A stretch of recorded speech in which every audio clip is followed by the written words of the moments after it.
the 10th, 1912, this quayside here at Southampton was packed with people eager to climb aboard the largest man-made moving object yet built. The Titanic, the flagship of the White Star Line, was about to sail into history.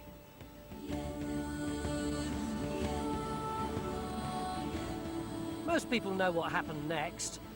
The so-called unsinkable ship, the iceberg, the lack of lifeboats, and the deaths of 1,500 men, women and children.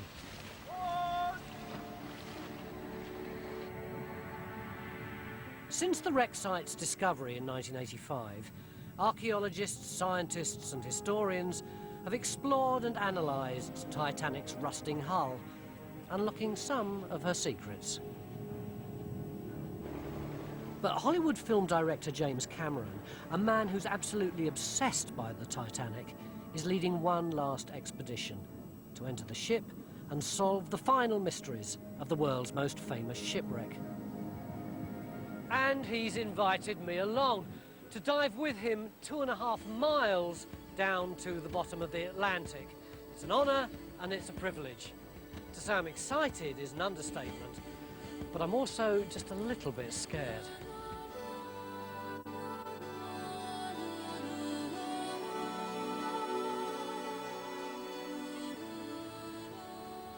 This is St. John's, Newfoundland, one of the oldest cities in North America. It's approximately 450 miles from the Titanic's final resting place in the North Atlantic, and it's the starting point of our expedition. And this is the Keldysh, the largest marine research vessel in the world. The Keldysh is going to be home for the next 10 days. I'll be working alongside a team of 50 sailors, divers and scientists. It's equipped with laboratories, satellite navigation systems, a mission control centre, winches, cranes, 2 state-of-the-art deep-sea submersibles, and hopefully enough lifeboats.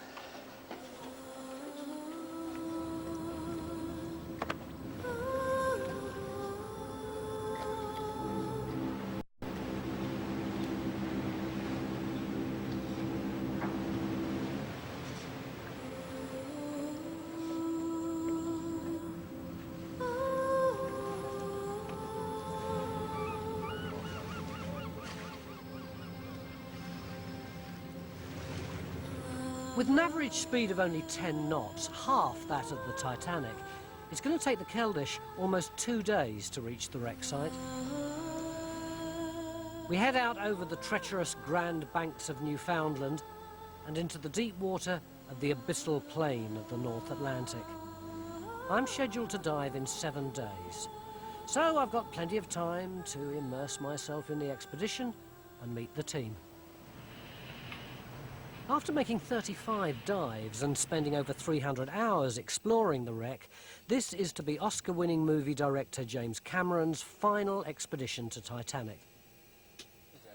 He's assembled an international team of Titanic experts, from marine archaeologists and scientists to fibre optic cable guys and underwater robotics experts.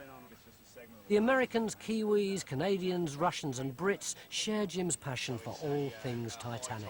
It's like a shuttle launch, you know, you get all keyed up, you get in there, you're all installed, you're ready to go. On his last remaining dives, Jim's great goal is to penetrate the wreck deeper than ever before, entering the decadent Turkish baths, the tangled machinery of the wireless room, and the luxurious first-class passenger cabins. Oh, say it's not the clock. Say it is not the clock on the mantle. Oh, my God. By exploring never-before-seen areas, he could finally solve some of Titanic's outstanding mysteries.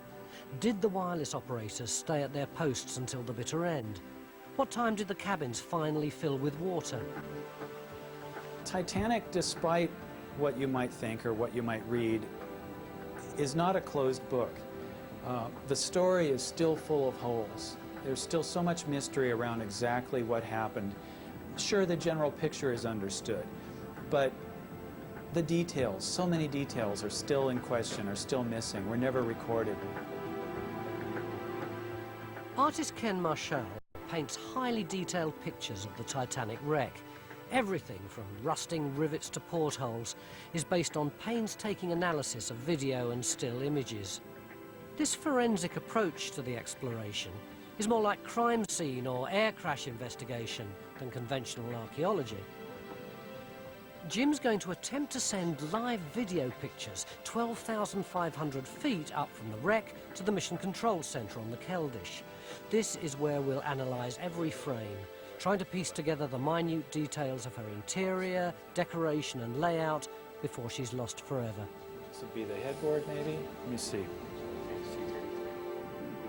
Titanic has spent over 90 years on the ocean floor and she's deteriorating rapidly. She's covered in bizarre alien life forms known as rusticles. Titanic is literally being eaten alive. This is really weird science to me. It is. It's almost to the realm of science fiction. But looking at other wrecks, Titanic, of course, was the first. But these wrecks, it's happening everywhere. It's a natural process. And Mother Nature is very good at using what's out there and recycling it almost. The science, technology and forensic analysis are all very impressive, but in my mind, they get in the way of the real story of Titanic. What interests me is the people who worked on that ship, most of whom started their last voyage back in England. Here in Southampton, there are a lot of graves to some of the 1,500 people who died when the Titanic went down, although many of these graves are empty because the bodies were never recovered.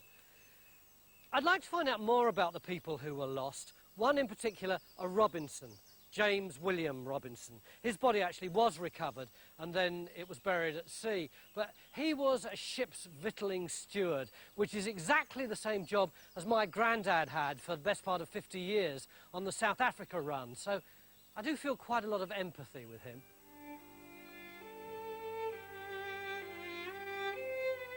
Of all the Titanic graves in and around Southampton, this has got to be the most poignant. It belongs to Frederick Fleet.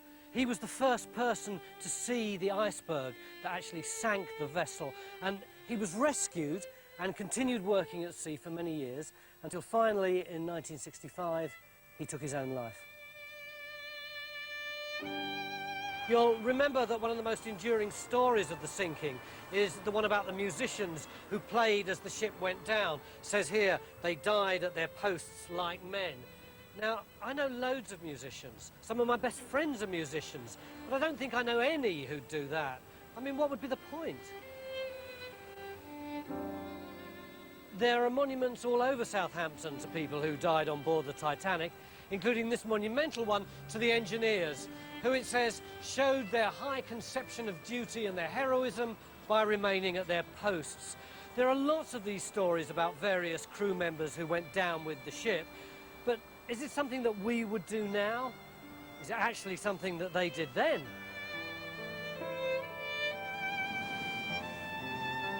After 36 hours and almost 400 miles, we're nearly at the place where Titanic foundered. There's nothing here that even hints at the scale of the disaster. The ocean's so empty and vast, it feels a million miles from Southampton. But in a few days' time, I'm hoping to get so close to the place where Frederick Fleet first spotted the iceberg, I might almost touch it.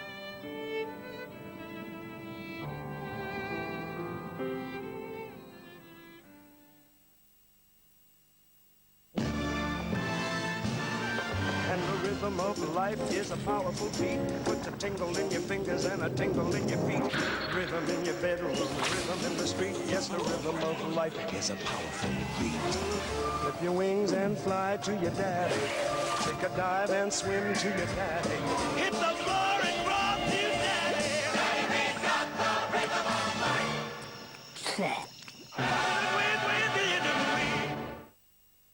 Let me tell you a secret. I have this other secret.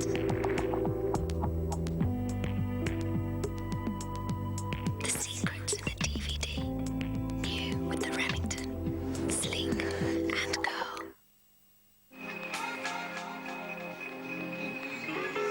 Nothing gets a party going like Ferrero Rocher.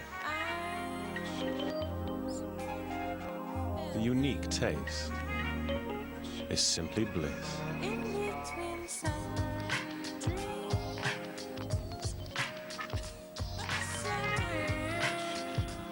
Share the magic of Ferrero Rocher. More than just a face cream. New Rock Renew X Microdermabrasion Expert Kit. Experience professional results at home. Pure Poison, the new seduction by Dior. Just one look at you, and I know it's gonna be a lovely day.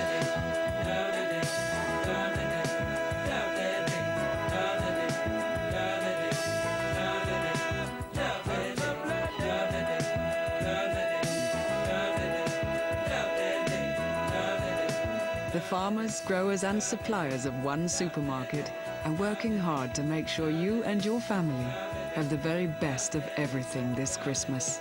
Happy Christmas! Happy Christmas. Happy Christmas. Happy Christmas! Happy Christmas! Happy Christmas. Happy Christmas. Waitrose. Quality food, honestly priced. 4-in-1 is the first dishwasher tab from Finish to combine a powerful detergent, salt, rinse aid and glass protector action all in one tab. This gives you the 10 power actions essential for truly brilliant results, time after time. Finish 4-in-1. One tab, 10 power actions.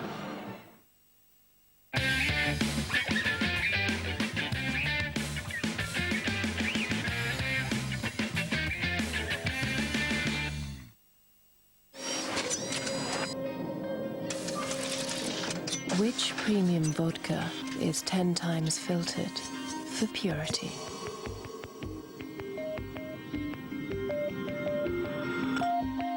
Clearly, Smirnoff.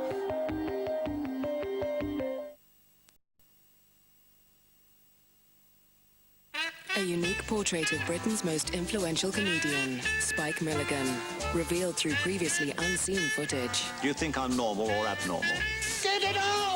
Including Spike's own brutal recreation of his struggle with mental illness. The Unseen Spike Milligan, Christmas Eve at 9 on 4.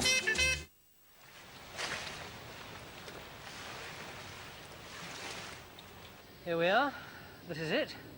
Somewhere under my feet is the wreck site that we're looking for. It's an extraordinary thought, isn't it? There's a real ghostly air about this place, and I don't think it's just because I know that the Titanic foundered in these waters. This is where the Labrador Current meets the Gulf Stream, so there's always a lot of mist and haze hanging over the sea here. Imagine what it would have been like on a moonless, freezing April night. It's hard to get your head around the extent of this ocean. We're 2 days out of Newfoundland and we haven't come across one single ship. And it's hundreds of miles in each direction before you hit land. And below us is one of the deepest parts of the Atlantic. It's something like 2.5 miles before you reach the bottom. If I chuck this walkie-talkie over the edge, it would be over 5 minutes before it reached the bottom. Not that that was necessarily the case for the Titanic. Some people say that it would have floated down like a leaf in the wind, although others say that it probably torpedoed down until it hit the bottom with an explosion, which was the equivalent of a small nuclear blast. But whatever happened, it buried itself something like 50 feet into the ocean floor. And miraculously, when it landed, it was still the right way up.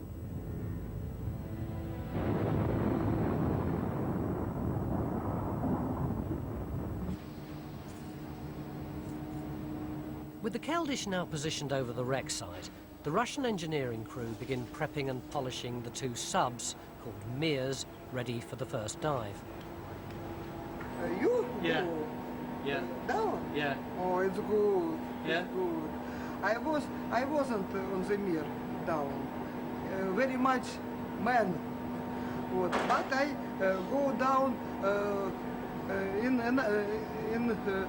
those submarines Argus, Russian submarines. Yeah. I was pilot and go You're down.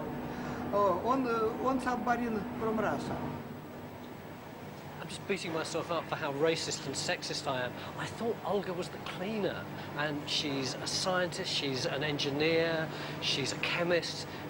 She's got more brains than I've got fingers.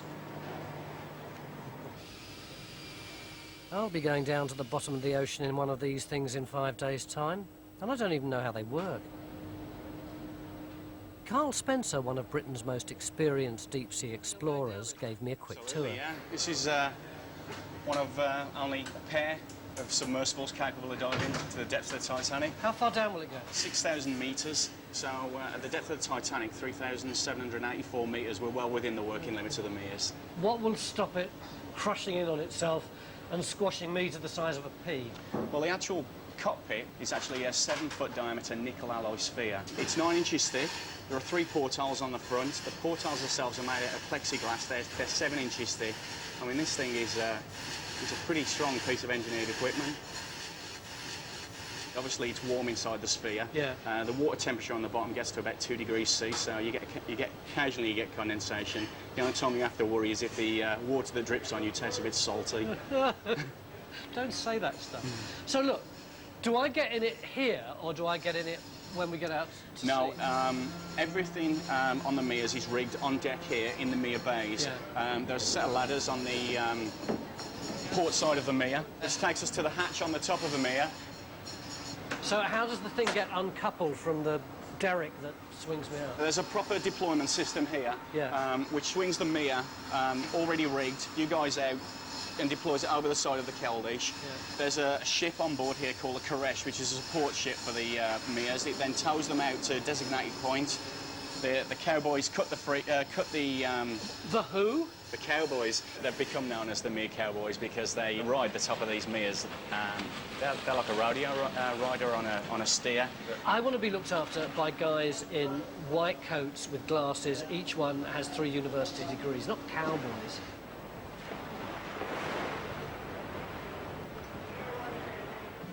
We've got a bit of a problem, actually, which is that there are loads of currents here, not just on the surface, but halfway down and cross currents too. And we can't chuck an anchor down 2.5 miles.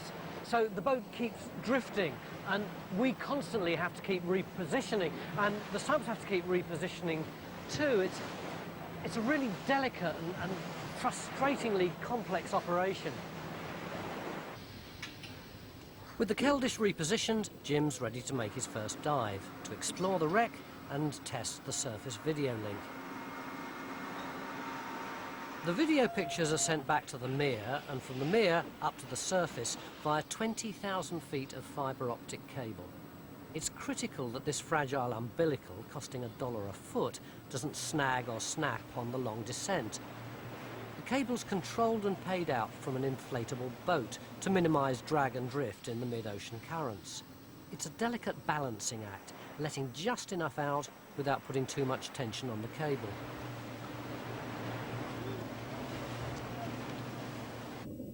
It's not just losing the pictures that worries me. A tangle around the sub's propeller could easily immobilise her on the seabed, with potentially fatal consequences.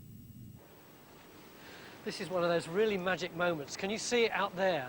There are about 20 little whales. I'll have to find out what sort they are later on.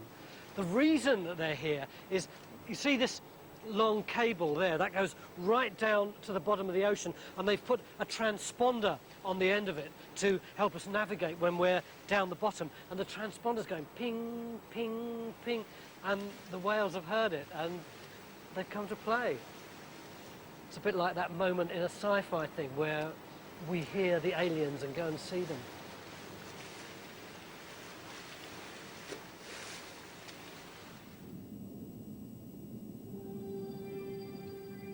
After a dark 2.5-hour descent, Jim in his MER finally hits bottom. The bottom of the sea, baby, bottom of the sea. Just follow the skid marks. They'll take you to Titanic. All skid marks lead to Titanic. It's Titanic, dude. Check it out, huh? You see it? There's Titanic right there, guys. Pretty cool, huh? The two Mears always dive together, for dive safety and for more creative reasons. Meer 1 carries the lights and Meer 2 the cameras. The Mears are too large to enter the wreck. Instead, each sub is equipped with remotely operated robotic cameras.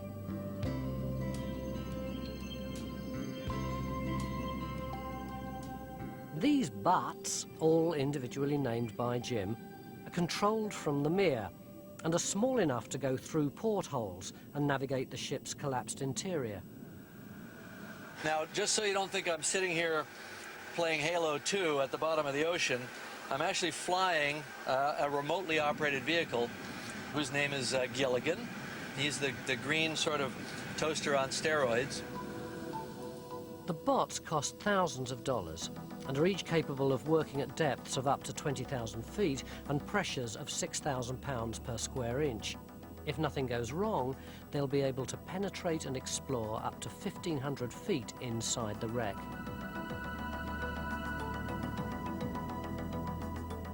So far, so good. Jim begins to feed live pictures back up to the surface. On the Keldysh, this is my first glimpse of Titanic's interior. She seems to be covered in swaying stalactites. Those are called rusticles, icy type structures that have iron, a lot of iron and manganese and sulfur in them.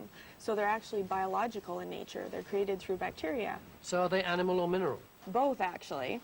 The rusticle itself is created by the bacteria, and the mineral part comes from the ocean, such as the calcium or other elements that are coming out of the ocean, as well as the ship itself. So where do they come from, these bacteria? They're actually naturally found in the environment. They're bacteria that are found within the ocean in biocolloids, which are sort of slime matrices within the ocean itself, as well as the ship itself would have carried down probably the first food source for these types of bacteria. What is it they're after? The bacteria's main goal in life is, of course, food, water, which there's plenty of, and gases. Oxygen, nitrogen, methane, whatever gases are produced. It's not one kind of bacteria, but a community or a consortia, a group of bacteria that work together in almost a symbiotic relationship.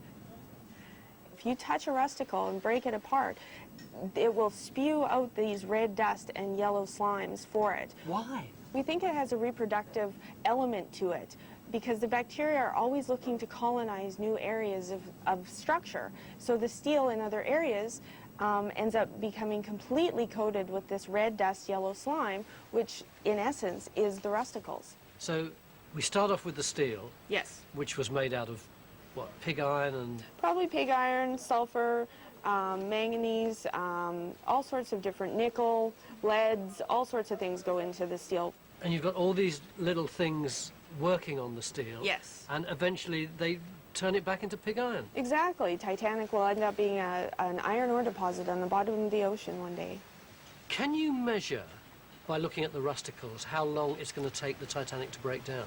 It's deteriorating quite quickly, so we're looking at about 80 to 100 years before Titanic becomes an iron ore deposit.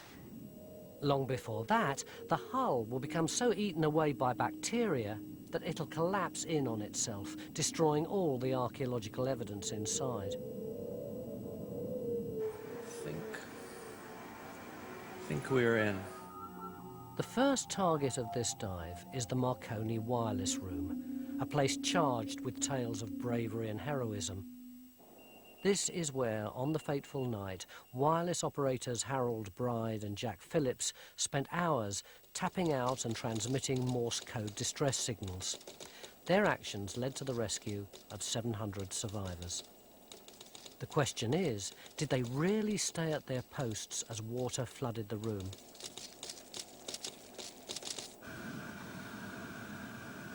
Part of what made the story so powerful was the rescue. The people who were saved, the 703 who were saved because of this machine.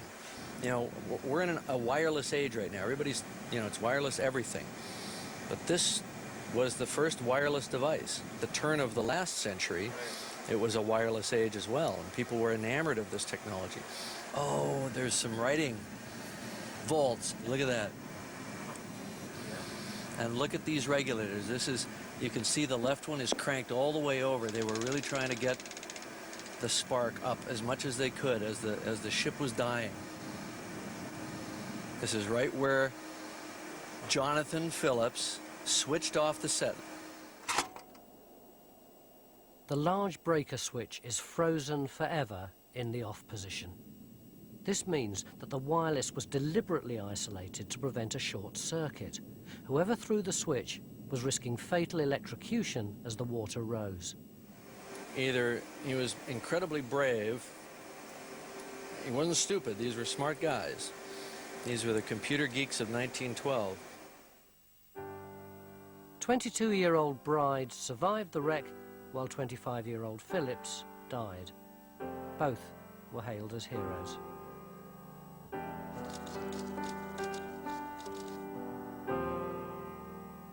The next dive target is one deck down, on A deck. Jim's looking for a suite of cabins occupied by the Duff Gordons, a high society married couple made notorious by the sinking. There's something about the Titanic story that's truth is greater than fiction, where you have the largest ship in the world on its maiden voyage. It's supposed to be unsinkable, and you filled it with all these wealthy and influential people, and the man who designed it is on board, and the president of the company that owns it. And then it hits an iceberg and sinks so slowly that there's all this drama acted out. Sir Cosmo and Lady Lucille Duff Gordon were among the first people to leave the sinking ship. They escaped with 12 others on a lifeboat designed for 40, allegedly bribing the crew with £5 to keep rowing and not return to pick up survivors. To find the Duff Gordon staterooms, Jim has to negotiate his way through the first-class lobby, still complete with ghostly light fittings and elevators. You want to call the elevator?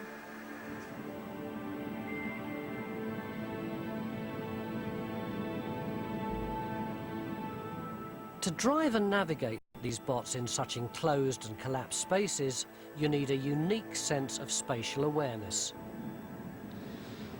Operating one of these robot cameras may seem dead easy, just like playing a computer game, but imagine when it's 12,000 feet down and you're looking for some way to get into the ship, and eventually you come across a doorway or just a rusty old hole in the hold, and you're looking upwards and tilting the camera back down again, trying to avoid all the rusticles and the bits of debris dangling from the ceiling, and you're looking for somewhere to go. Maybe you want to go down to the next floor, or there's a corridor down here and you're not sure whether that's the one that you want to explore. And all the time you're trying to avoid snagging your tether, and there's metal twisted in your way, and virtually all the wood except the teak has completely disappeared. It's essential that we keep track of all of the bots all of the time. Well, I've got a program loaded into my laptop, and it's called the Navigator. It's basically a computer reconstruction of the entire ship, showing all the rooms. And as Jim's bot proceeds through each of these rooms, I'm following along, following his every movements, so that I can keep oriented on where we are. There's a web frame to our left. Is there a window right past that web frame? The door into the Duff Gordon stateroom has completely disappeared. There's his bed. There's his mirror. Now that's interesting. Here's Sir Cosmo Duff Gordon's mirror. He had to look in a mirror for the rest of his life and know that he could have taken another 30 people in his boat, easy. But you know, it's hard. It's easy to condemn people from a distance. But you know, maybe he loved his wife and he was afraid that she would die if he did something like that. You know, the protective instinct is strong too. So, was he a coward? Maybe not. The official disaster inquiry concluded that their actions were within the bounds of civilized behavior.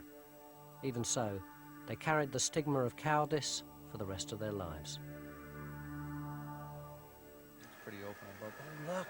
Oh, yeah! Oh, yes. Now we see what the engraved windows look like. Nice. You never know when Titanic's going to surprise you. And this is Lucille's room. This is definitely Lucille's room. The centerpiece of the window is a medieval sailing ship surrounded by Celtic knotwork and mythical beasts. Yeah, a little Celtic nautical motif. This discovery is important. It's the first time anyone has ever seen the design. Nowhere in Titanic's plans was this pattern ever recorded. Purely by chance, this is the only decorated window known to have survived the sinking.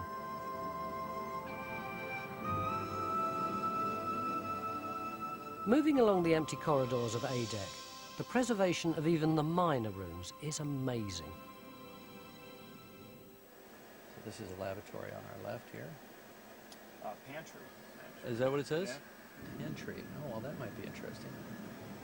Let's take a look at the pantry. This whole room looks ridiculous. Look, there's things on the wall that... Oh, we're going in. We are going in. Bowls? Oh my God, look, there are dishes in the cabinets.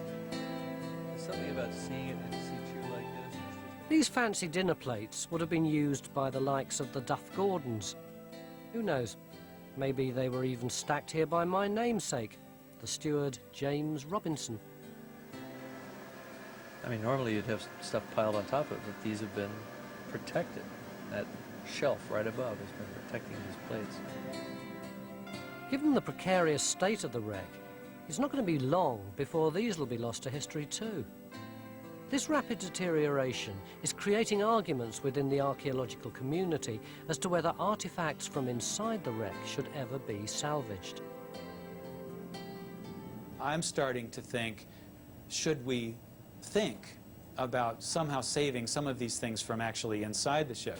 And this is very sacrosanct to some people and very controversial, who think that you can salvage some things from the debris field, but never, never, never even think about going inside the hull and recovering anything. And I'm starting to think, you know, come on, what's the difference here? Save what we can for history, because at some point in the future, we may find ourselves looking back and thinking, what were we doing? We should have saved that, and now it's gone forever. It would take international legislation to get permission, and a great deal of money to retrieve the internal artifacts of Titanic. So for now, tantalizingly, our brief is photograph, record, look, but don't touch.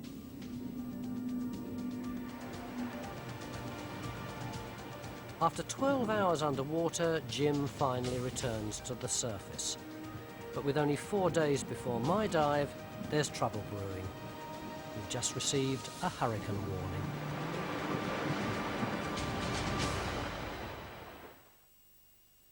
Babe, didn't we say we were gonna have a low-key Christmas this year? Uh-huh.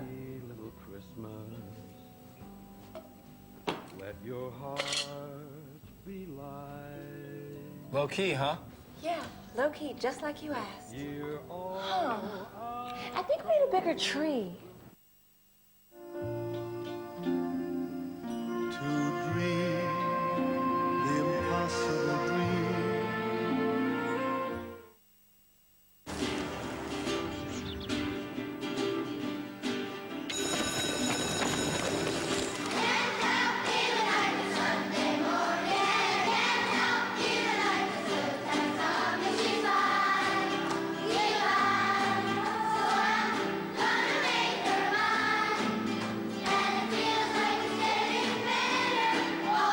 The EOS 350D. It's playtime. With Canon, you can. Over the years, I've colored and recolored my hair. And you know what? My hair always looks in perfect condition. Excellence Cream by L'Oreal, the only triple protection hair color. Before the serum protects, during the non-drip cream protects, after the ceramide conditioner protects. My hair's so cared for. My color's sensational. And not a single gray. Color and recolor with confidence. Isn't your hair worth excellence? Triple protection Excellence Cream from L'Oreal Paris, celebrating 10 years of excellence. You're worth it. Digital camera, £390. More food than you'll ever eat, £185. Bibs, £11.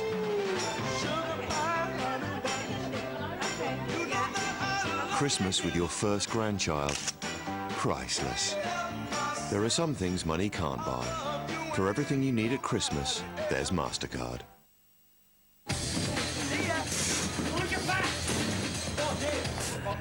Monday.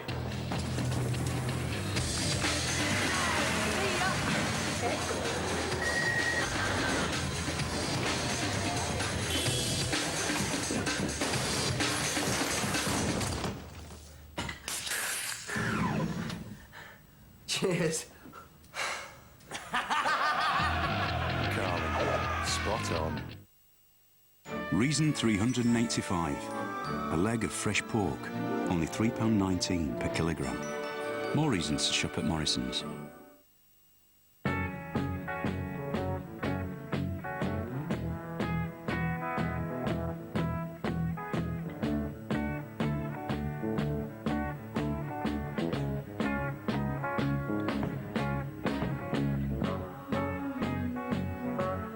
Instead of paying the new higher British gas price,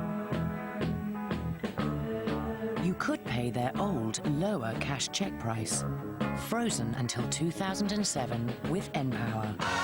It's new and it's called npower Gas Guardian.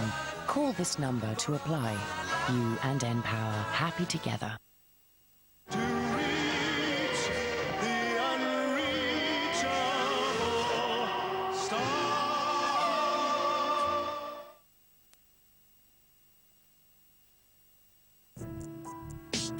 Everything's changing. My mom went missing the night of the hurricane. I saw lights going into the water. That's something that we found in the Everglades. You told you people were disappearing. Yes, I saw lights. Everything's under control. They're watching everything.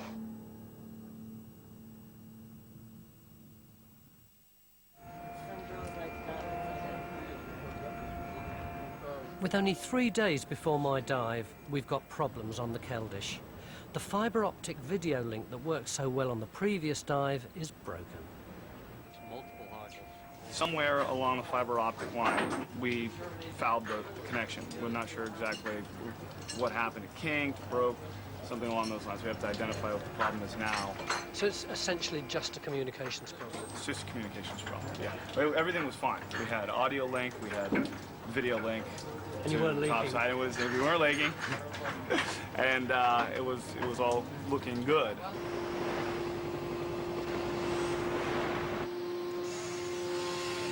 It's a bit worrying that they're bringing this boat back in.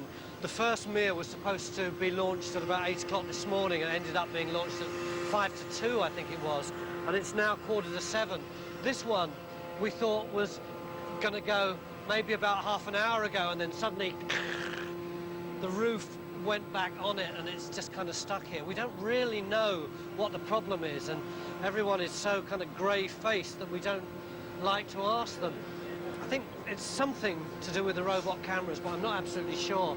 Although in a funny kind of way, the fact that they're taking so much time and trouble about getting everything set up doesn't make me feel more unnerved about the fact that I'm going to go down. It makes me feel more safe, because I feel if they're going to take that much care about just getting the cameras right, then they're going to take an equal amount of care about me. It's 10 to 8 now, and Mir 1 has been down there for the best part of 6 hours. And in order to conserve their power, they've turned everything off so that they'll have plenty of light when Mir 2 comes down. So that means they've just been there in the darkness for hour after hour. Lord knows what they've been doing. And still there is no sign of Mir 2 being launched. And there's a big debate going on now between the people who are running the boat, who say they don't want it to be launched now because it'll mess up their shift patterns and they'll be working through the night, and the techies who say that if we don't launch now, then the whole day will have been wasted.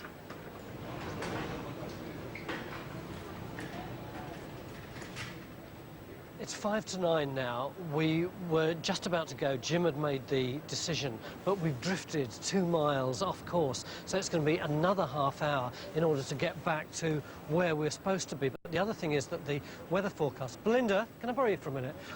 What did they say the weather forecast is going to be? The weather forecast is, it's forecast or predicted between 2 o'clock and 4 o'clock in the morning. A whole series of weather systems will come together, several low pressure systems, several frontal zones, and that will create weather, a 2-hour approximate zone, sort of window of 30 to 35 knots, 2.5 metres swell, another metre of sea on top of that, so something like 3.5 metres. Wind, lightning, and lots of excitement. Can we go down in that?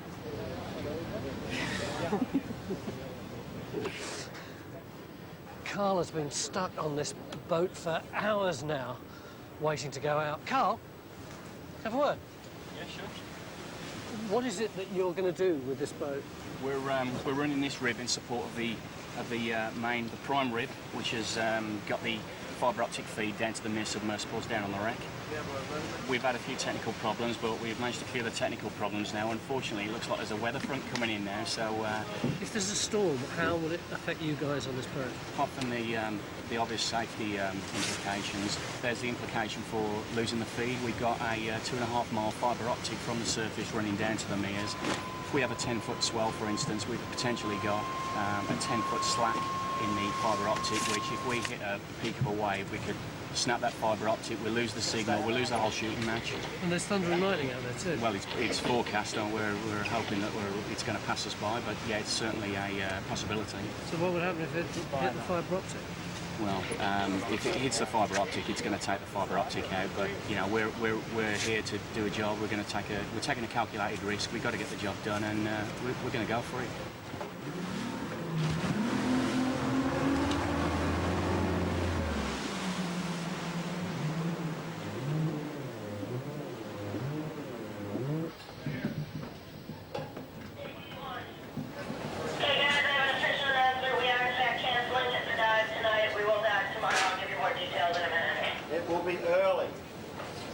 10 to 10, the whole thing's been knocked on the head for the night. Jim's just coming out. Mere 1 has been on the bottom now for over 8 hours.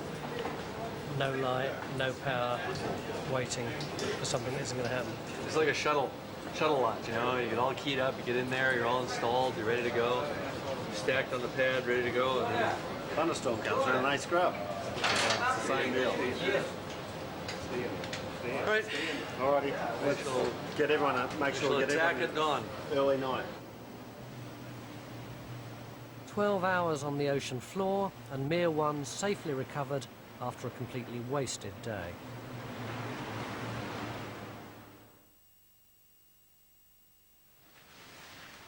Beginning of another day. It's 12 hours since the last dive was aborted, and we've only got a limited amount of time in which we can dive, and we've already lost one dive, so there's a lot of pressure on everybody.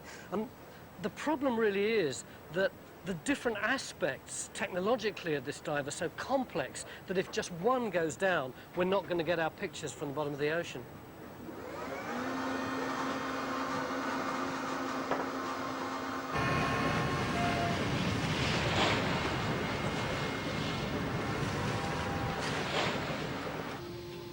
After a 28-hour delay, Jim finally launches in Mere 2. What with the weather yesterday and the lost dive, we're under serious time pressure. So Jim's next dive is going to be really ambitious. Over 12 hours and targeting lots of areas that could yield amazing artifacts. All right, this is the grand staircase right here coming up. And there it is. You're looking right down into the curve of the A deck level.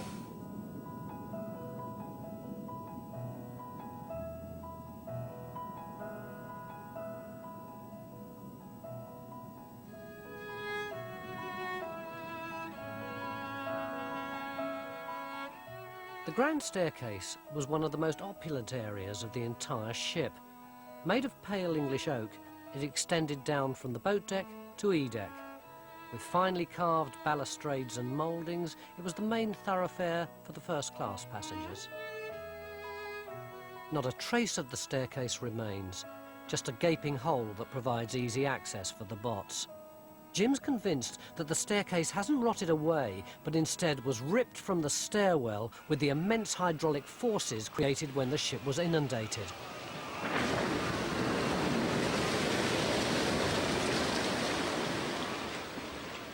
We're going to go down actually 6 decks, and we're going to try to get into the Turkish bath, which we've never seen. Nobody's ever seen it, not since 1912.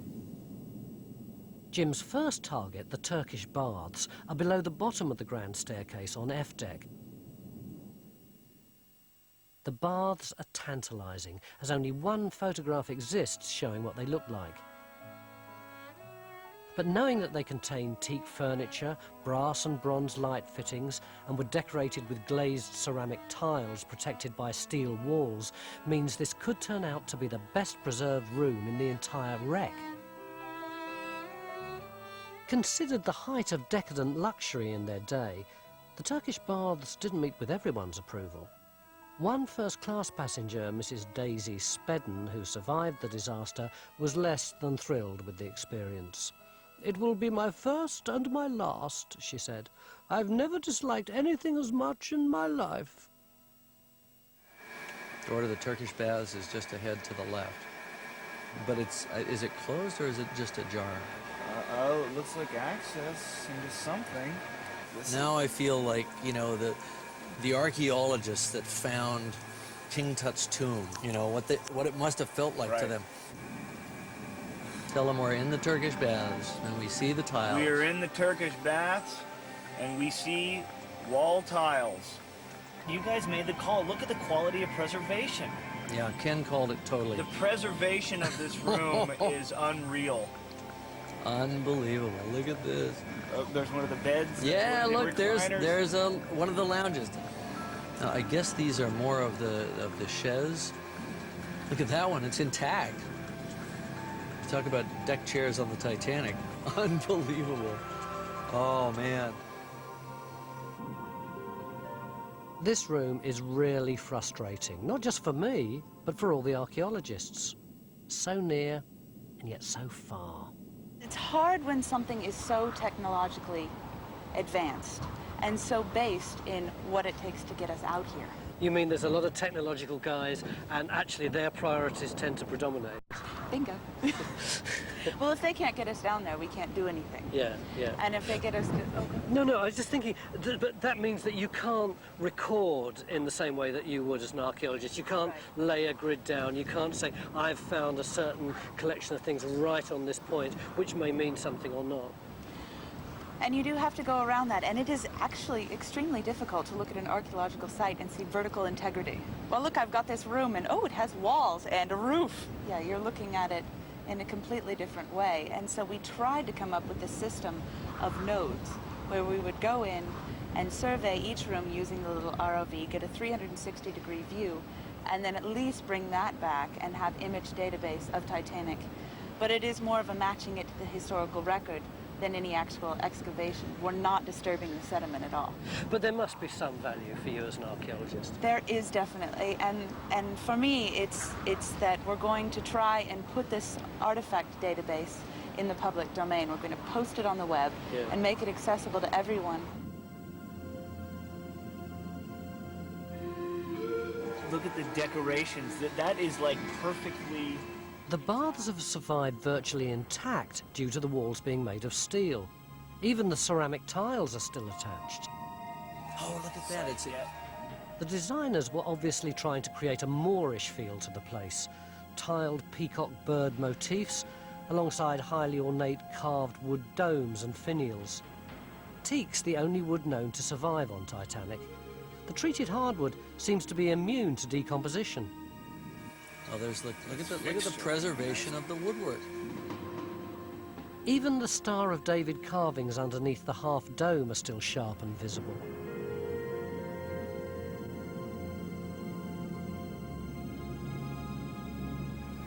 This is so beyond what I had hoped for.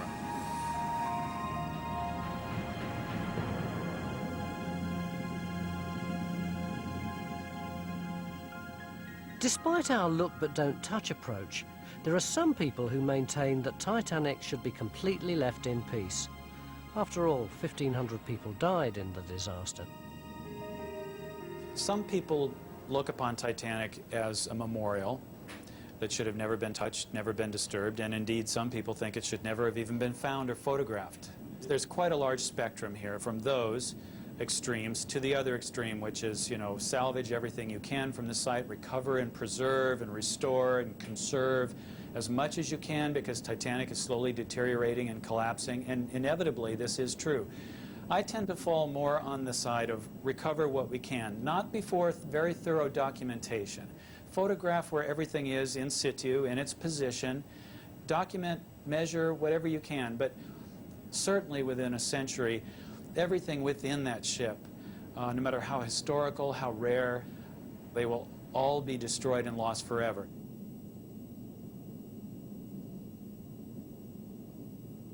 We must learn from Titanic, not only the arrogance of man going too fast and striking the iceberg, but also that we're above Mother Nature, above the bacteria and deterioration. It's a very humbling experience to see the ship and see the life that still exists on Titanic. Yet you look over and the handrail is still there, and you wonder who was the last person who touched that. So it's a very intricate dance between science and history. Down below, Jim's engaged in a dance of his own as he tries to untangle his tether and penetrate even further into the wreck. Jim has just come out of the stairwell at the sea deck level, and he's looking to starboard here and a little bit forward. And just out of frame to the right is the purser's office. In fact, right in front of us here, on the right a little bit, is what we believe is the first-class safe. A big iron object there. You can see all the rusticles dripping off of it. The purser safe is going to have all the passenger jewelry in it because you didn't lock your cabins in 1912. And you could have your steward lock it, but it was easier if you just went to the purser, gave him your valuables, and asked him to store them, and then you would go and retrieve them if you needed anything. If you wanted on Sunday night to dress up, you go get your better jewelry or something like that. And supposedly it's all still in there. The ladies said they went and asked for their stuff, and they were told they couldn't have it. Jim's next target is a suite of rooms made famous in his movie. Belonging in real life to the Strausses, an elderly American couple, their sitting room was where Leonardo DiCaprio painted Kate Winslet. We're heading aft, and the other side of this wall is the sitting room of a suite. And it was occupied by Isidore and Ida Strauss, and he was one of the founders of Macy's department store. And they were traveling together. They were elderly at this point by, 1912 standards, in their early 60s, had been married 40 years. And when they went up on deck, she had the opportunity to get in one of the first lifeboats, and her maid got in, and she had like one foot in the lifeboat, stepped back, went to her husband and said, "We've been together for 40 years. Where you go, I go." And she wouldn't get into a lifeboat without him. And they ended up going down together. Well, I believe we are in the Strauss cabin. We are in the Strauss cabin, yes. Oh, say it's not the clock. Say it is not the clock on the mantle. Oh, my God. This is outrageous. Oh, yeah. Oh, yeah, look. The glass crown on the clock face is still intact. Yeah, it's just... You could just clean it, we could see what time it is. Yeah. This sort of smoking gun evidence is almost never found in archaeology. One single object that could tell us the exact time when the flooding of this room occurred. Oh, I wish you'd get closer. Of course, the clock was bolted to the mantle, so it's not just sitting there by gravity. Up, up. I can see a Roman numeral. You can see something in there. I can see a Roman numeral in there. Yep, 11, and X is Roman numerals.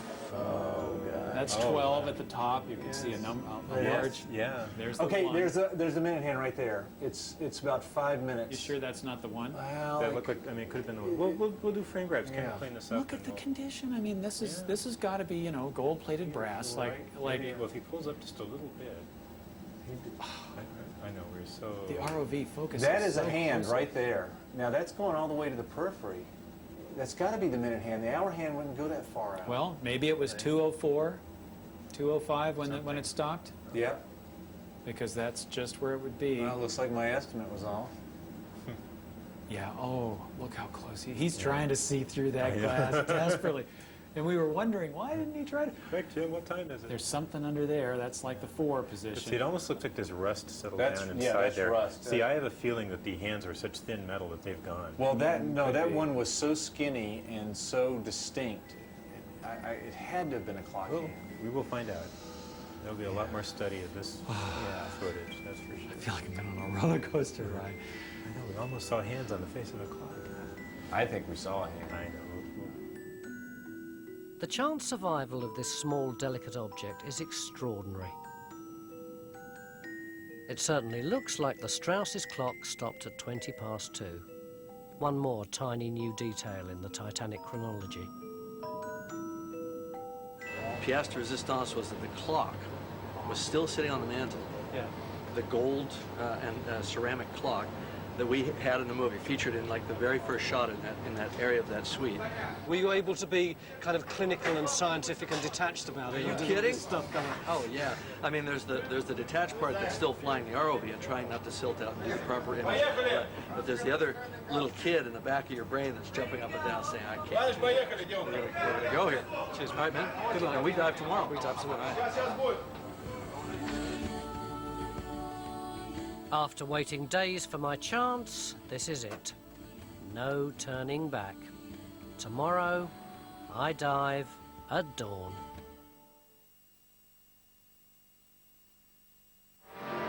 This is my quest to follow that star, no matter how hopeless. There are times when you feel the need for change, but there's one thing you wouldn't want to change for all the world: the natural you.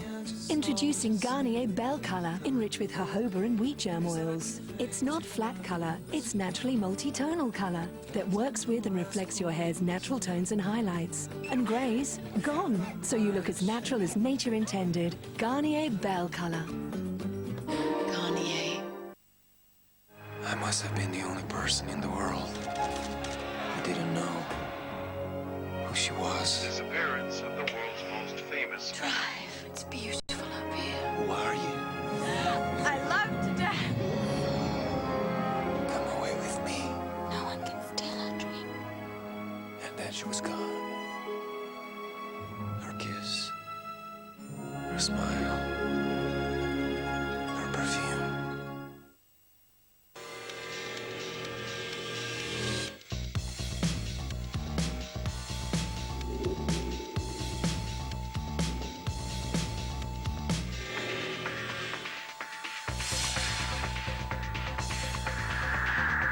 Boss, fragrances for men. I can handle getting older. But getting older and still getting blemishes? Now there's a moisturizer that fights 7 signs of aging and the appearance of blemishes. New Olay Total Effects Anti-Aging Blemish Care. The first moisturizer of its kind, designed by Olay for clearer and younger looking skin. Happy birthday. Definitely. New Total Effects Anti-Aging Blemish Care. Love the skin you're in. Can't get things level?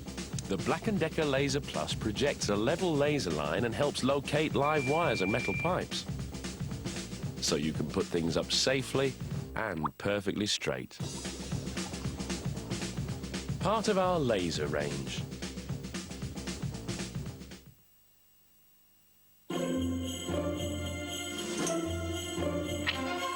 Shoot down to Asda for an extra special Christmas dinner. From mouth-watering starters to tender gammon with cranberry and Wensleydale stuffing, followed by delicious mixed berry gatto. There's everything you need to pocket a low-priced Christmas at Asda. It's a 15 million super draw. 15 million? It's the Christmas Eve Lotto Super Draw with a guaranteed jackpot of £15 million. The National Lottery.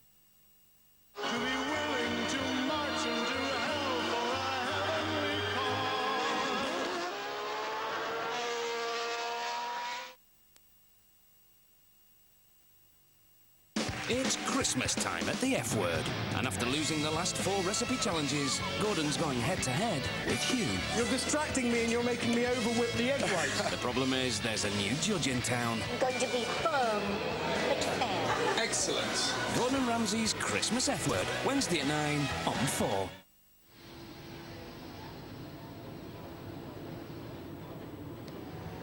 Up until now, I've watched all this stuff rather dispassionately. Jim came out of the water about 7 hours ago, and the guys are doing the essential maintenance so that it can go back in again. It's a bit like a pit stop in a Formula One race. The only difference is that in 2 hours' time, it's me who's going down there. So get it right, lads.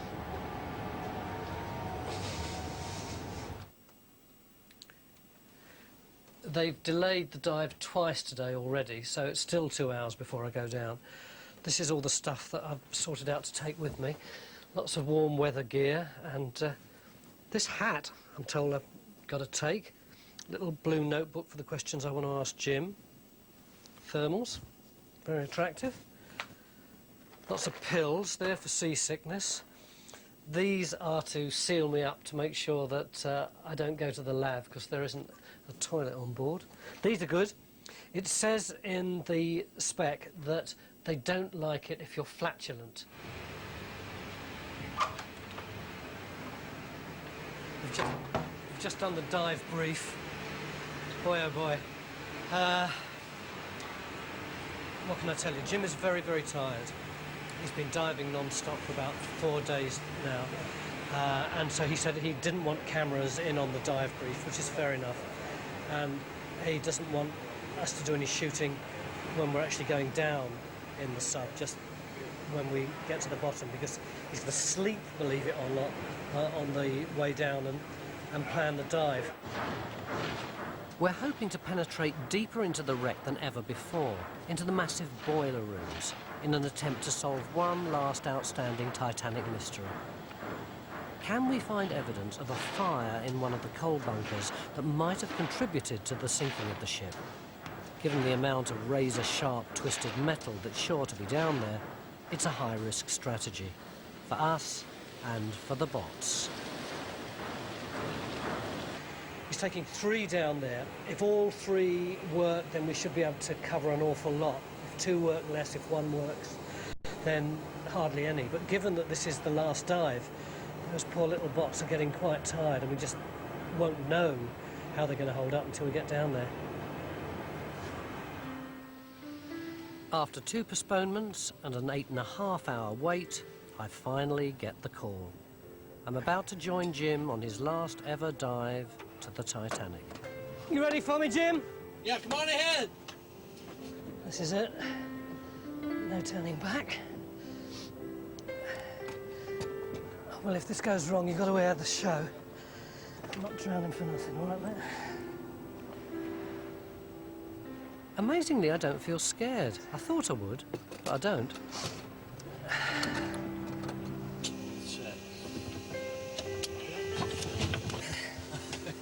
This is the biggest sub of its depth class in the world. If this is the biggest, I'd hate to be in the smallest. I'm going to have to spend at least 12 hours in here. A lot of electric, and you want to keep... Our pilot Genya gets in, and the hatches are battened down. All the sound of the outside world suddenly disappears. It's like some sort of weird sensory deprivation.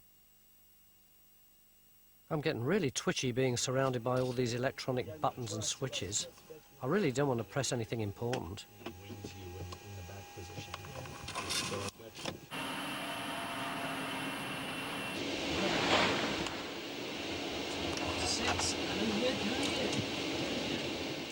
We're so insulated from the real world, I hardly feel the splashdown.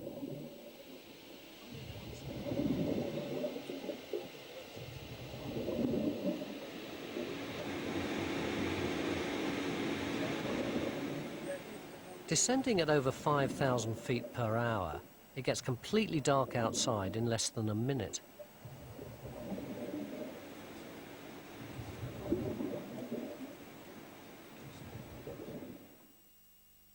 It's going to take over 2 hours to get to the bottom. There's not much to do except chat, despite Jim saying he didn't want the cameras running. Is this really your last dive? For Titanic, yeah, absolutely. Why? Well, you know, we'll have explored a lot of it by the end of this dive, and it's been 10 years since my first expedition here, almost exactly. Our first dive in '95 was in September. So, 10 years is long enough. You don't feel possessive about it? I guess I don't feel possessive, but I feel that it would be inappropriate for people to take big pieces off the wreck or to try to, you know, salvage the stem of the bow or one of the anchors or something like that. Because to me, that's defiling a monument. I think that the enduring power of Titanic is that it represents so many things. It's ceased to become, in a way, a historic event, and it's become like a Shakespearean play. It has universal human emotional value, which is why people keep returning to it, even though there have been greater tragedies. I guess I'm fascinated by apocalyptic concepts, you know, and Titanic is a metaphor. One of its many metaphors, a metaphor for the state of the world. When we finally approach the bottom, it feels just like those moon shots from the 1960s. But this isn't the moon, and I'm not Neil Armstrong. There you are at the bottom of the ocean. 2.5 miles down. If we want to, we can take a picture of the sonar with this camera right here. This one here? Yeah, just gingerly reach. Just let me get a little bit of slack out here. There you go. So where are we? We are very near the bow right now. So we're somewhere here? Yes, we're right at the bow. That looks pretty good. Now, let me switch inputs here. There it is. There's the ship. There's Titanic, huh?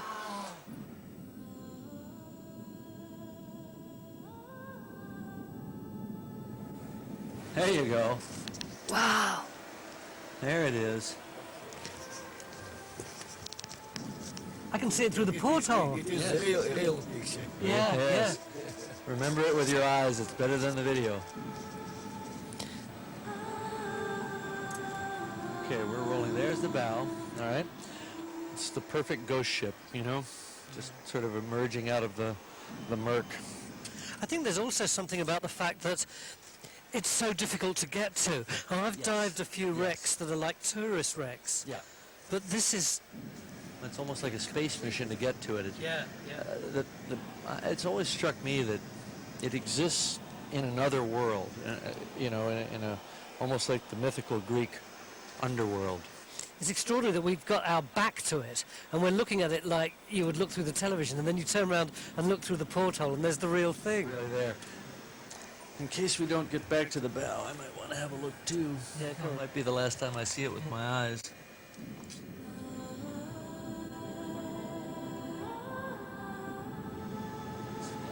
Massive chains. Yeah, they're huge. Each one of those links weighs 150 pounds. Looks like the set for the first act of an opera. Yeah, it definitely has a very strange quality. Before we go exploring inside the wreck, Jim's planned a tour of the deck. We're going to head aft. We're going to see the spot where the ship's band was playing. So this is where they would have played. I mean, this is, on my first dive to Titanic in 1995, we landed here, and it wasn't a legend anymore. It was a real place where real people had died, where a real tragic event had taken place. And something about looking out at the deck, at this rusty deck that barely looks like anything, and knowing that that's right where the Titanic band had played. Does Jim think they really played until the ship went down? Musicians, you've worked with musicians. No, Musicians drive you nuts. They're flaky creative types, you know, they're almost as bad as filmmakers. No, these guys were heroes. They were paid some ridiculously small amount of money. They just had a 30% wage cut. Yeah, they had a wage cut. And to put it in perspective, the White Star Line, and probably all the steamship lines, they were so stingy that they only paid the widows 3/4 of their outbound pay because they didn't finish the job to New York. And they charged them for the lost uniforms. You know, I mean, these guys were just lowly paid guys that just played for a bunch of people that never listened.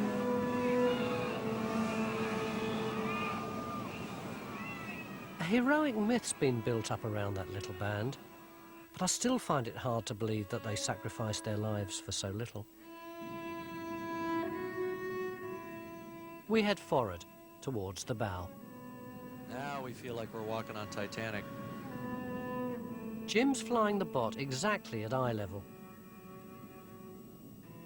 This is a view of Titanic that only a few people in the world have ever seen. This is just what it would feel like to be a crew member standing here. These windlasses and these big chains. And that is the view up to the bow rail from a human perspective. What's that kind of grill thing there? That is a platform to stand on, so you could literally stand at the bow and look out. And that's where Jack and Rose would have been standing. This is what it would have looked like to look out over the ocean from about the height of a human perspective. It's nice, Jen. It's good. Just hold there. Wow, this is really cool. I never thought I'd be standing here.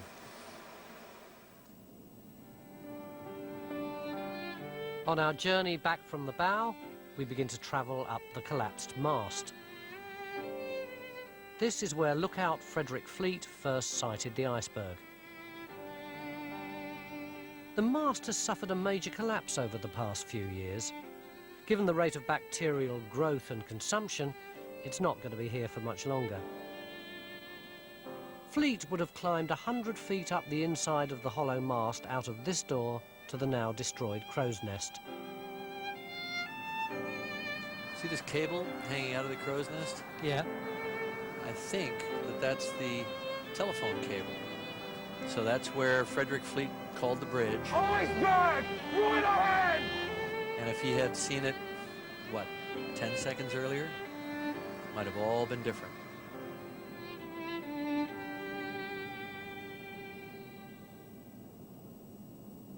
We've moved up to the bridge, and you can see that it's pretty devastated up here. You can see the corner, there's like a wooden baseboard there. That would have been the outline of the wheelhouse. All that remains is the telemotor, the bronze steering mechanism that once held the ship's wheel. What happened here was that the ship went down so fast that the currents of water flowing over it snapped the guy wires that hold the mast, and it fell back and hit right here on the bridge, and it shattered the face of the wheelhouse, and the flow of water just tore it all off. Gilligan is now pretty much standing right where Quartermaster Hitchens was when he was standing at the ship's wheel, keeping a straight and steady course for New York, and unexpectedly heard 3 sharp rings of the crow's nest bell. And that crow's nest would have been, you know, out there in the darkness someplace ahead of him. When Frederick Fleet called in, 6th Officer Moody would have answered the phone right over here against that wall. You know, what he heard was Frederick Fleet saying, Iceberg! Right ahead! Murdoch looked out front and saw an iceberg right square in their path. And he had to decide, do I go left or do I go right, you know? And it's not clear whether any decision would have been the right one at that point. The junior officers made decisions that night that sealed the fate of 2,000 lives. People say the captain, Edward Smith, was paralyzed by indecision. Do you think there was a chance that more people would have been saved if he'd acted faster? It's always easy to be a Monday morning quarterback on the game. They had an unfolding crisis. People within the kind of management team, you know, the officers, handled it well or poorly on an individual basis. They lacked leadership, and things did go worse than they should have from the moment they hit the iceberg. I mean, I I played a little mind game for you know, a while when I was doing the movie. I said, well, how would you have saved everybody? Given the givens, like the moment after you hit the iceberg, how would you have saved everybody? And there are two answers, two things they could have done. Probably both of them so outside of the box that they never would have done it, And even those if two they had things thought are? of it. One, put the ship in reverse and back it down to the lights that were about 10 miles away. They could have done that in about 45 minutes. And this is the Caledonia? No, California. The California. They saw lights. They sent people in lifeboats to row to lights 10 miles away. It was pretty stupid when they had a ship. The other thing they could have done if that ship had not been around, or if they had not seen it and known of it, was they could have put everybody that they couldn't fit in the boats on the iceberg, because it was not sinking. They were sinking. The iceberg. The sides weren't sheer. The sides were probably pretty sheer, but they weren't any taller than the boat deck, and they had electric cranes, and they could have offloaded people like cargo onto the, or just put the crane over onto the iceberg. It was a perfectly flat, calm sea. It would have been like two buildings coming together and stepping from one onto the other. They would have been cold, but they would have been alive. The human drama acted out on the bridge is well accounted, but not much is known about the fate of the crew and the third-class passengers way down in the heart of the ship. Now we're going to go inside Titanic and go down Scotland Road. Scotland Road was a corridor running 3/4 of the ship's length. The main thoroughfare was where the waiters, maids and butlers shared cabins. Perhaps it was somewhere down here the steward James Robinson met his fate. Can I borrow that for a second? Yes, go ahead. So, this is Jim's AA map. This is where he's just landed. And he's going to go down that one and light all the way down them. So there's a basic column of light that he can always find when he's going all around.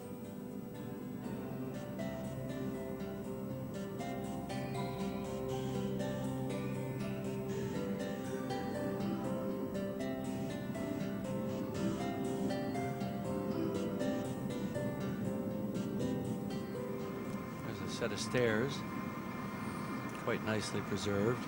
Still a little bit of the wood top rail. See that? Oh, that's what that is. Yes, yes. That would have been a wooden rail. So we're going down this corridor here. Hopefully, if we can move along it, we'll find a way down into the boiler rooms. E-deck is crushed down so low. Now here are the other stairs. If you look, do you see the port stairs? Yeah.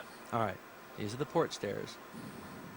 It's obvious straight away that this area of the wreck suffered a great deal of damage when Titanic smashed into the ocean floor. The decks collapsed like playing cards. If I'm not mistaken, this should be Scotland Road right here. And I believe it is. Hey, look at that. That's pretty cool. I guess that's a collapsed dish cabinet. Wow. Look like aluminium bowls, don't they, at the back? Yeah. Not China. Extraordinary that so many of them have remained unbroken. All right, now it's opened up. Yes. Now we're getting somewhere. This is more what I expected to see. Proper corridor.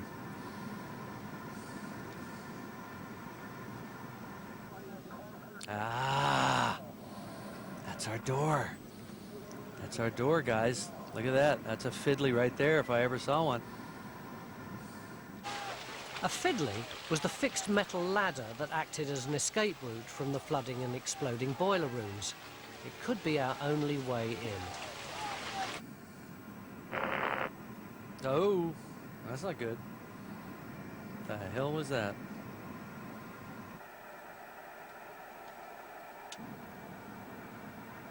This is not good. This is not so good right here. This is bad. Bad situation. That's very bad. Oh, did you see that? The problem is that Elwood and one of the other bots have got tangled together, and Elwood's cut out completely. We've got no picture. And so Jim's trying to get the other one back into the garage first.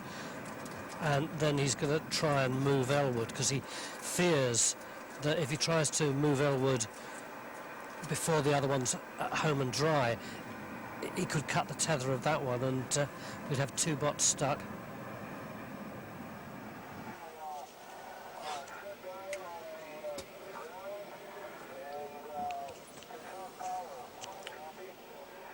Guys, we got a situation. You need to just chill out for a little while. Conserve energy. All right, we're on a rescue mission now. Before we can go any further into the wreck, we need to rescue Elwood. He stopped moving and stopped sending us video pictures. It could be that his tether's tangled, or maybe he's just run out of battery power. The only way to do it is to use one of the other bots to nudge and bash him back into his little garage on the mere. Not very scientific, I know. Have you any idea which direction you're going? No, no idea. I'm just hunting around till I run into my tether. The strange thing about being in the mere underwater is that you're totally disorientated. Part of you knows that you're in the submersible. Another part of you thinks that you're outside at the bottom of the ocean. And there's another part of you that thinks you're actually inside the little robot camera.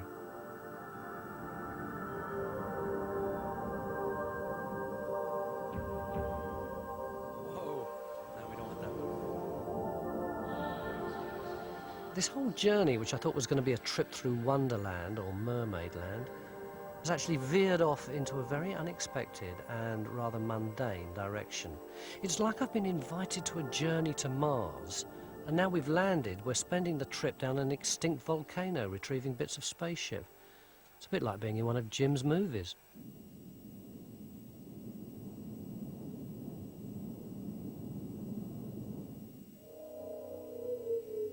I was right. I didn't feel frightened. Well, apart from when we first landed on the deck. It was covered with rust and full of holes. And as we touched down, the sub just lurched and tilted a little bit. Now, I know that the greatest danger for any submersible is if you get trapped and tangled up. So I'm sitting there thinking, what's going to happen if we slip and plunge down into the hold now? There's not going to be much chance of rescue. I'm going to die. And it's going to be a slow, horrible death that's going to take 72 hours before we run out of oxygen.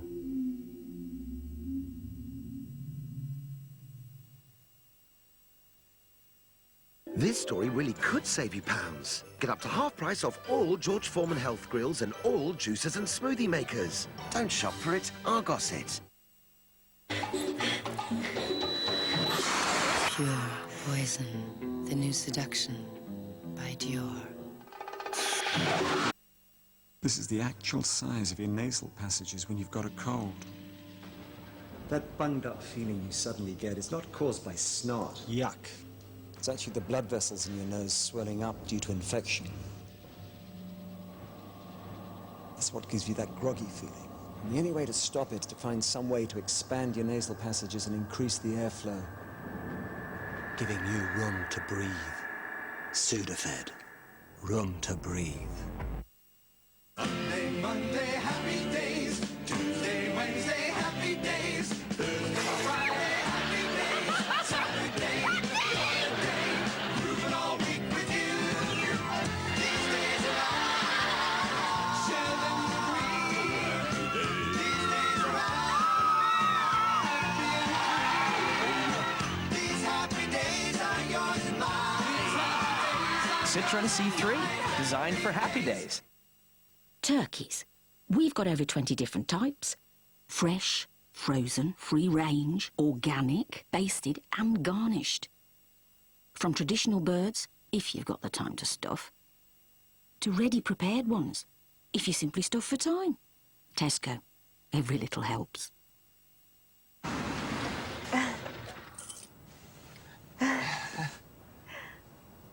Would you like to come in for a coffee? Yes? No. Oh. If you just can't face a bad coffee, pop into Wild Bean Cafe at BP Connect.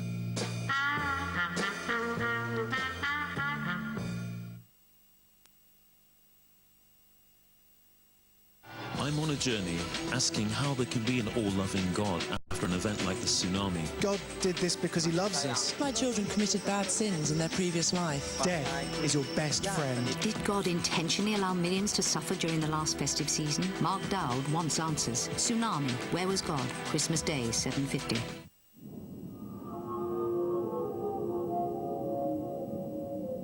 After hours of delicate, frustrating fiddling about, Elwood is safe and well. But now, Gilligan's developed a fault. 1.5 bots down and we're going exploring.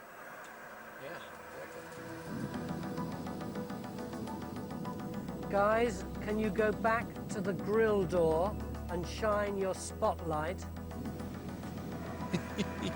I must say, there's a certain touch of class to navigating through Titanic with someone who has such a perfect accent. I'm quite enjoying this. We're still trying to get into the boiler rooms, this time via the squash court. So we're coming down from E deck. This is F deck here. These stairs here. By the squash and racket court. Exactly. And I think the squash court is squashed from what I can see. They don't call it a squash court for nothing, boy, I'll tell you. But this is right where the ship is buckled. The whole ship is buckled right here. We're right at the point where Titanic broke her back when she hit the ocean floor. The percussive force crushed the decks, making access for us extremely tight. Didn't expect there to be a lot of good preservation in this area. I was sort of hoping more to get past it, but...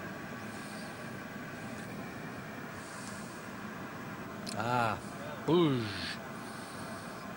That's not good. I think I'm stuck. I'm stuck. So have you got no movement at all? I can move, but I can't rise. Nothing. I have no lift capability whatsoever. Which means the intake is blocked. Shite. Our only option was to use our one remaining working bot to rescue Gilligan. Sorry guys, we might be stuck here.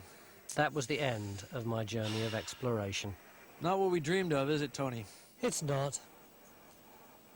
But it's kind of ironic, isn't it, that Titanic's had her own back. Yeah. 8 hours later, I finally made it back to the Keldysh. Probably because it was Jim's final dive. It was a marathon, over 18.5 hours. No one had ever dived the Titanic for that long before. It was hard. It's very hard.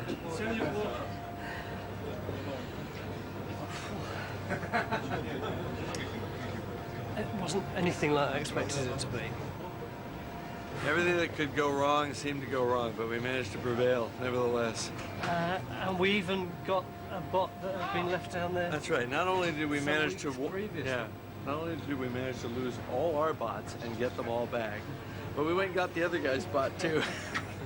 They were strapped on the sides. Yeah, well, we were just going around the wreck putting bots in our pocket pretty much for the last 5 hours. And neither of us said farewell to the Titanic in a romantic way.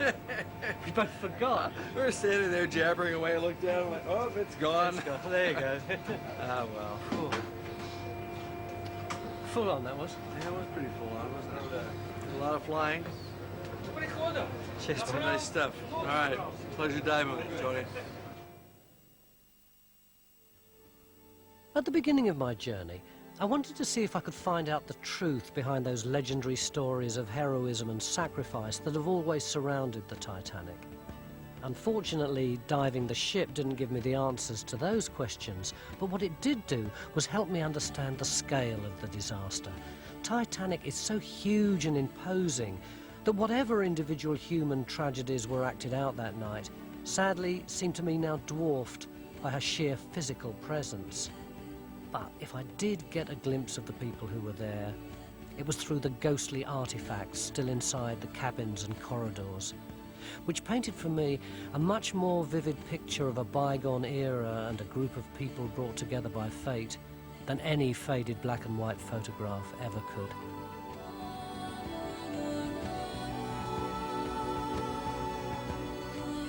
Discover more about the challenges the team faced and the technology they used in the dive at the website channel4.com/science. Next tonight, Dirty Money, Dirty Cops, Dirty Internal Affairs with the Ghost Squad.